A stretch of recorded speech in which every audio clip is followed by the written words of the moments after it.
कहते हैं प्यार में धोखा लगे तो दिल टूटता है, लेकिन दोस्ती में धोखा लगे तो इंसान खुद से ही नजरें मिलाने से डरने लगता है। ये कहानी है समीर की और उस दोस्त की जिस पर उसे सबसे ज्यादा भरोसा था और जिसने उसे ही सबसे ज्यादा तोड़ दिया। समीर और रोहित बचपन से साथ, एक ही गली, एक ही स्कूल, एक ही बेंच और एक ही सपना, यार हम दोनों साथ में कुछ बड़ा करेंगे। कॉलेज तक पहुंचते पहुंचते दोनों की दोस्ती मोहल्ले में मिसाल बन चुकी थी। लोग कहते थे ये दो नहीं, दो जिस्मों में एक ही जान है। समीर ज्यादा शांत, मेहनती, अंदर से सॉफ्ट। रोहित थोड़ा तेज, लोगों में घुल मिल जाने वाला, थोड़ा चालाक भी। लेकिन समीर को लगता था मेरा दोस्त है, बुरा कैसे सोच सकता है। एक दिन कॉलेज में एक बड़ी कंपनी कैंपस रिक्रूटमेंट के लिए आती है। लिमिटेड सीट्स और न्यूज ये भी थी जो इसमें सिलेक्ट होगा उसकी लाइफ लिटरली बदल सकती है। समीर रात भर बैठकर रोहित के साथ प्रिपरेशन करता है, नोट्स बनाता है, मॉक इंटरव्यू करवाता है और दोनों इंटरव्यू देने जाते हैं। दिल में यकीन लेकर जाते हैं जो भी हो हम साथ हैं। कुछ दिन बाद रिजल्ट आता है और नोटिस बोर्ड पर सिर्फ एक नाम दिखता है, रोहित शर्मा। समीर का नाम कहीं नहीं। भीड़ में खड़ा समीर ताली बजाकर सबसे पहले रोहित को गले लगाता है। कंग्रेचुलेट भाई, तू सिलेक्ट हो गया, मैं बाद में देख लूंगा, तू पहले उड़। रोहित मुस्कुराता है, लेकिन उसकी आंखों के पीछे एक हल्की सी शर्म छुपी है, क्योंकि वह जानता है कि फाइनल इंटरव्यू में जहां पर सिर्फ एक ही व्यक्ति सिलेक्ट किया जाना था, उसने समीर का आइडिया अपने नाम से रख दिया था। दिन बीतते हैं, कॉलेज खत्म होता है, रोहित आगे बढ़ जाता है। सोशल मीडिया पर नई जॉब, नई सिटी, नई दोस्त और समीर अपने शहर में रहकर छोटे छोटे काम करके खुद को संभालने की कोशिश करता है। धीरे धीरे लोगों से सुनने को मिलता है रोहित तो बड़ा स्टार बन गया, उसने खुद ही सब किया। कहते हैं उसके दोस्त भरोसे के लायक नहीं थे। समीर को ये सुनकर झटका लगा। उसने मेरे बारे में ये बोला जिसके लिए मैंने रातों की नींद छोड़ी, जिसने मेरे नोट से लिखा, आज वही ये कह रहा है कि उसके दोस्त भरोसेमंद नहीं थे। एक दिन किसी कॉमन फ्रेंड के फोन पर समीर की वो चैट दिखती है जिसमें उसकी आइडिया और plan word to word Rohit ने इंटरव्यूअर को अपने नाम से भेज दिया था। This is my proposal. उस पल समीर के अंदर कुछ टूट जाता है।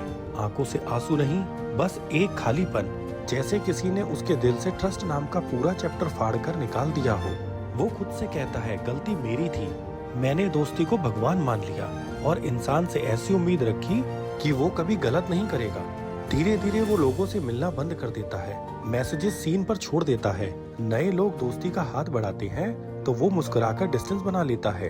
रात को छत पर खड़ा होकर वो आसमान देखता है और ऊपर वाले से कहता है, आपने भी तो यही किया ना, जिसने सबसे ज्यादा दिया वो ही सबसे ज्यादा दूर चला गया। अब मैं किसी पर भरोसा नहीं करूँगा, आप पर भी नहीं।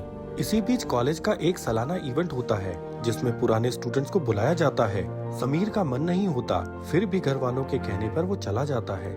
वहाँ उसकी मुलाकात होती है आदित्य से, एक शांत सा लड़का जिसके चेहरे पर एक अजीब सी सुकून वाली मुस्कान थी, जो सबसे मिल रहा था लेकिन किसी से चिपक नहीं रहा था। इवेंट के बाद जब सब सेल्फी और पार्टी में व्यस्त थे, समीर अकेला बाहर की सीढ़ियों पर बैठा था। आदित्य उसके पास जाकर बैठा और बिना इंट्रोडक्शन के सिर्फ इतना बोला, कभी कभी सबसे बड़ा धोखा वो नहीं होता जो लोग हमें देते हैं, वो होता है जो हम खुद को दे देते हैं। समीर चौंक कर देखता है, मतलब? आदित्य मुस्कुरा कर कहता है, जब कोई एक इंसान गलत निकल जाता है तो हम पूरी दुनिया को गलत मानने लग जाते हैं और खुद को ये झूठ बोलते हैं कि अब किसी पर भरोसा नहीं करना चाहिए। यही तो अपने दिल के साथ धोखा है। समीर की आंखें भर आती हैं। उसने ये बात किसी से शेयर नहीं की थी, फिर भी उसे लगा जैसे आदित्य सीधे उसके अंदर की आवाज पढ़ रहा हो।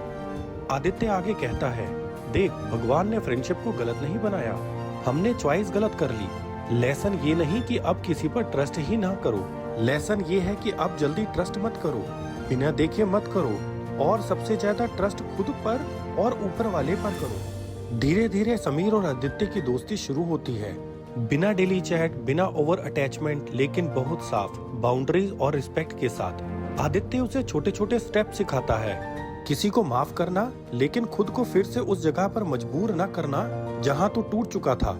दिल के दरवाजे बंद नहीं, बस ताला सही जगह लगाना है। समय बीतता है, एक दिन खबर आती है रोहित की कंपनी में बड़ा मेस हो गया। कुछ गलत डील्स की वजह से उसका नाम भी कंट्रोवर्सी में आ गया और जिन लोगों के लिए उसने समीर को छोड़ा था, वही लोग अब उससे दूरी बना रहे हैं। रोहित सालों के बाद समीर को कॉल करता है। आवाज में गिल्टी है। यार मैं फंस गया हूँ, सबने साथ छोड़ दिया। तू चाहे तो साथ छोड़ सकता है, पर एक बार मेरी बात सुन ले। समीर के सामने दो तस्वीरें हैं, एक वो दिन जब उसका भरोसा टूटा था, और एक आज का दिन जब वो खुद किसी की लास्ट होप बन सकता है। वो आदित्य की बात याद करता है। दोस्ती का मतलब सिर्फ साथ देना नहीं, जरूरत पड़े तो सच दिखाना भी है, लेकिन अपनी कीमत पर नहीं, अपने आप को खोकर नहीं। समीर रोहित से मिलता है, शांत, बिना ड्रामा, और कहता है, मैं तेरी मदद करूंगा क्योंकि मुझे तुझसे ज्यादा खुद को खोना पसंद नहीं है, लेकिन इस बार मैं ब्लाइंड ट्रस्ट नहीं करूंगा, और जो गलती तूने मेरे साथ की थी तू खुद जाकर मान ले, वहीं से तेरी हीलिंग शुरू होगी। रोहित की आंखों से आंसू निकल आते हैं और धीरे धीरे अपने किए का सामना करना शुरू करता है।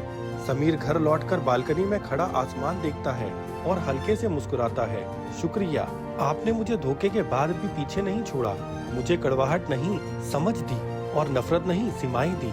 दोस्तों, अगर आपको भी दोस्ती में धोखा मिला है तो ये मत सोचिए कि दुनिया में अब कोई सच्चा नहीं, बस ये सोचिए कि आपने गलत इंसान को रॉन्ग जगह दे दी। माफ करना सीखिए, पर खुद को दोबारा तोड़ने की इजाजत मत दीजिए। भरोसा कीजिए, पर आंखें बंद करके नहीं, और सबसे ज्यादा भरोसा उस पर रखिए जिसने आपको दर्द नहीं दिया, पर उस दर्द में भी आपको संभाल कर रखा।